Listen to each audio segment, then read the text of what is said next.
Trigger warning, explicit content for educational purposes only. Guys, this video is a very emotional one, probably the most emotional video I've ever shot. I hope you enjoy it, and I'm sorry about the end of the video, and also I just wanted to come on here and say thank you guys for all the support of the last video. Done phenomenal, and I just want to thank you guys from the bottom of my heart for that support. I greatly appreciate it. I really truly hope you guys enjoy this video. Thank you very much for all the support. I love y'all. Okay, who do we got here? What's your name? My name's Al. Al, how you doing today? Doing good. That's good. How old are you, Al? I'm 46. 46. Where are you from? Born and raised here. Born and raised here. You don't look 46, I'll tell you that. I know. I get that a lot. You definitely don't. You really don't. I mean, I take care of myself. Like, I wasn't always, like, out here. Gotcha, I hear that. How was your parents growing up? Well, my dad and my mom, I never seen them, like, be lovey together.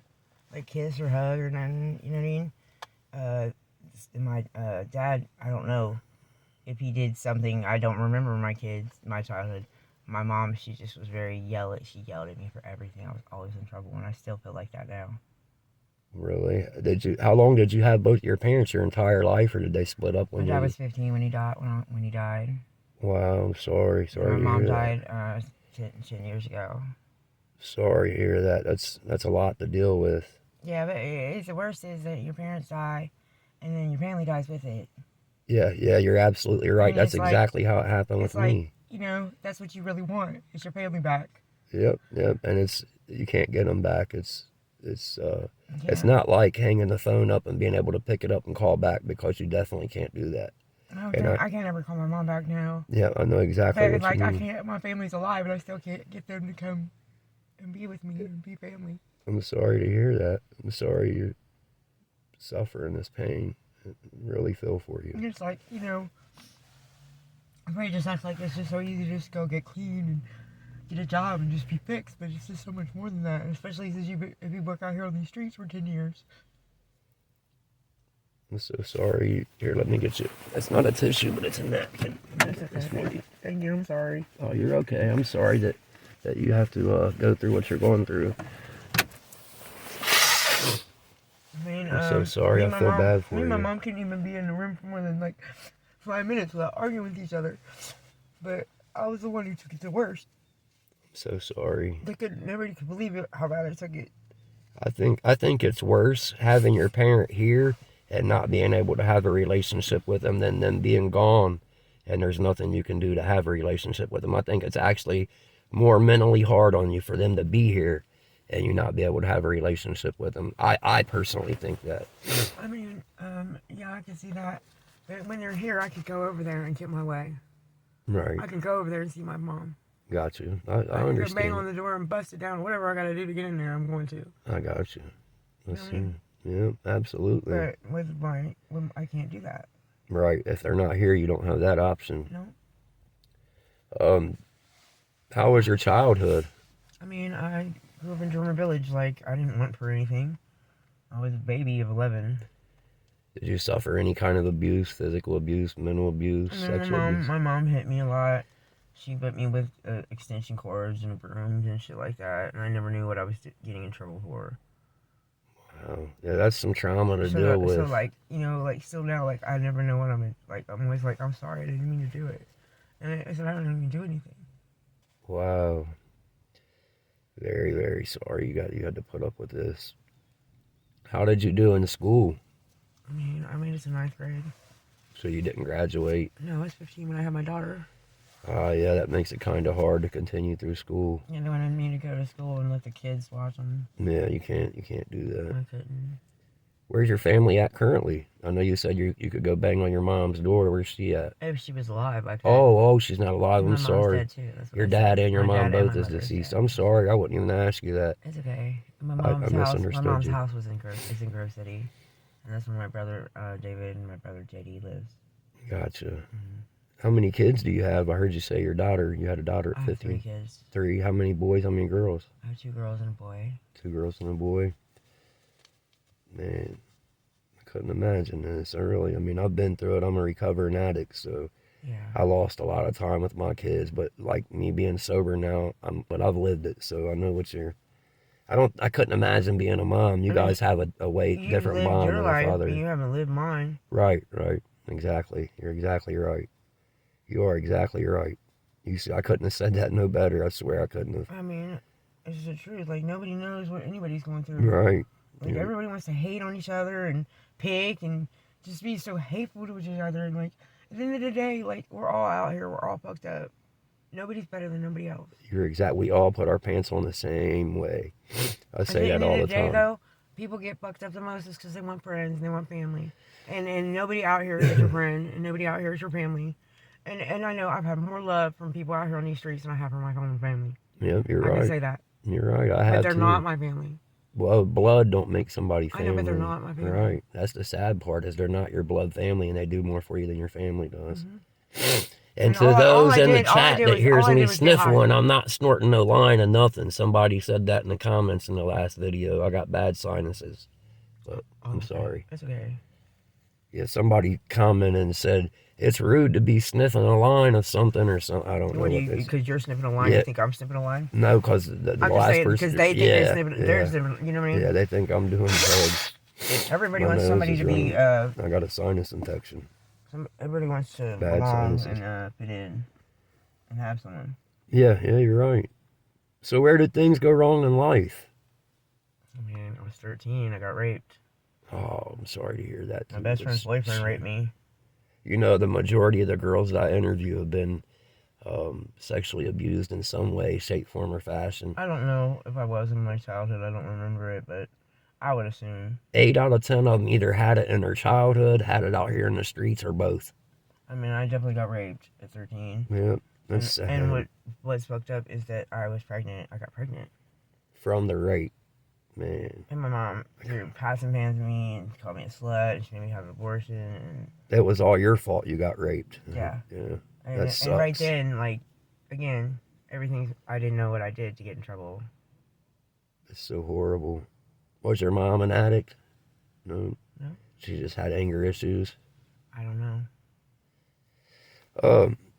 So did addiction cause you to lose everything, or is addiction a result of losing everything? I mean, addiction helped lose everything. Like, if I wasn't addicted, I probably could have paid my rent, and then I could have stayed in my place, and then I wouldn't be out here on the streets. But at the same time, I choose to stay out here on these streets. Right, I get it. I get it. Do you think there's a lot of resources for help out here? The Help Center helps out a lot. There could be a lot more, like, I feel like people need to understand it's mental. We're mentally fucked up. Yeah, I say that all the time. Mental health and addiction go hand in hand. We're all, but look, nobody been out here on these streets to do what we do. It's not mentally fucked up. Right. If you're addicted, you're suffering from mental health in one way or another. I promise you. Go get checked and talk to somebody. You're not dealing with whatever it is, or the trauma or whatever. What the underlying trauma? Yeah, it's still there. The addiction don't do nothing for it. And then you add to it by being on the streets, doing what you do. Right. You're absolutely right. You do it. It adds more to it. So do you work out here? Do you do dates and stuff with Johns? And yes. Do you? What's the worst thing that you've ever seen out here in the streets? What's the worst thing you've ever seen happen out here? Like, to someone? Yeah, anything. I mean, to me personally, I got shot getting out of a car. Damn. Yeah. So that was my next question. What's the worst that's ever happened to you personally? I got shot. You got shot? Yeah. I mean, but that really even wasn't the worst. Like, you feel me? Like, the worst was, like, when I first started. And, like, I was naive. I didn't know anything about the street. I still don't. I grew up in German Village and, fucking, didn't have no Grove clue. City. German Village and Grove City, and didn't have no clue how mean these streets was. Yeah. Well, man, that's sad. You've had a lot of trauma and yeah, and fought a lot of toughness. Because of the trauma, it makes it hard to have a relationship with anybody else. Oh, I bet it is. I bet it's hard to trust anybody, deal with anybody, anything. Yeah. I got control issues. Everybody says I have to be in control. It's just because I have to know what's going on. You don't like not knowing. I've never really been told I got control issues, but I do. I can't stand not knowing what's going on. I have to know what's going on. If I don't know what's going on, it bothers me. If I was sitting in jail and I knew I was going to prison for 10 years, I would be more comfortable with that than sitting in jail not knowing what's going to happen. You know what I mean? I wasn't always a fuck up. I went to ninth grade and then I went and got my GED and then I got a medical certificate. I quit in the ninth grade, went back and got my GED as well, and I got some college and stuff now. It didn't go anywhere. Yeah, I mean, I never finished college or nothing, but I started. College. I finished my thing. I got my certificate. Really? I still didn't go nowhere. Congratulations. I had a paraphernalia for papers in my cigarette pack. Do you feel trapped or consumed by this lifestyle? Yes. Like you can't get away from it? It's not that you can't get away from it. It's like... Well, that's what I meant by consumed. I mean, how can I go get a job? Working 8 hours a day, making $17 an hour. How much is that for 8 hours? Think about it. About $150 or something, maybe. Somewhere right around there. Yeah. I make almost $100 a day. And I don't even work like that. Man. I go make a move and I go sit for hours. Go back out, make a move, and sit for hours. Right. So, like, I maybe work, 20 minutes. Man. And I get, 100. So, I'm not gonna make that. At a job. Ever at a job. Right. So, what do I do? And how do I go from having a job on the streets to not having a job? And then just going to live somewhere? At rehab. How do I take care of myself? How do I buy my cigarettes? How do I do anything? Well, see, that's what I'm hoping I can get this program going for, is to be able to help people just like you that want to get clean but are scared to even try because they don't have no way to support themselves. They don't have no housing. I don't have nobody to help me. That's what I'm trying to do with this. Family. That's what I'm trying to do with COPE, community outreach promoting empowerment, is to try to help folks in your exact situation. I have really good friends that I've met on the streets, and I can truly say that, but I really am. It's just you at the end of the day. Yeah, you're right. You only got you at the end of the day.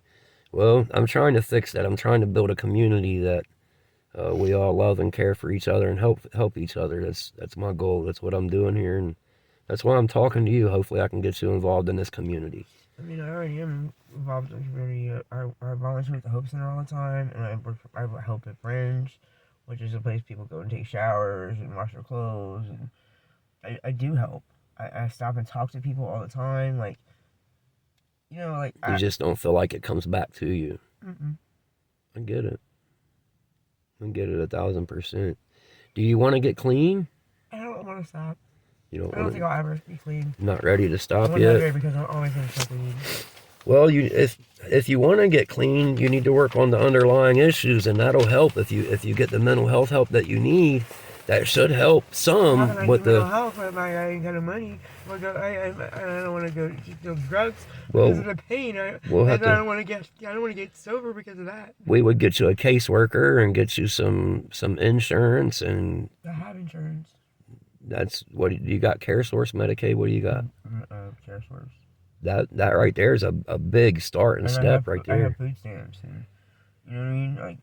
Before we part ways, I'm going to give you my information so we can stay in touch. I want to help you. Okay.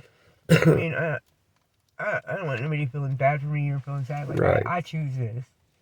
Here's the big question. What would you say if I ask you, if I had all the resources, if I told you I got all the resources and connections to get you help, get you everything you need, you don't have to worry about taking care of yourself while you're there or nothing. If I told you I got all the connections for that, would you accept it and accept my help?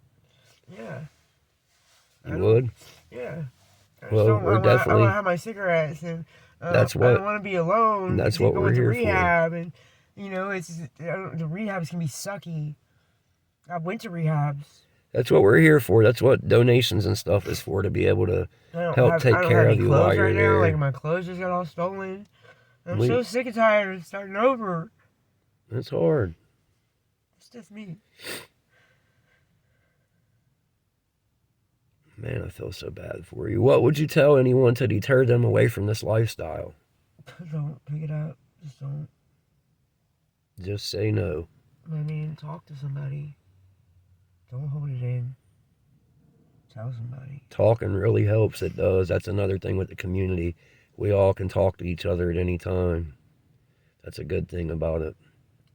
I mean, I'm talking about like having like a podcast and like in the traps, like, and have record the conversations. Right. Like, there's great conversations. Like, you learn so much about people and where they come from and just how to do things and shit like that. Just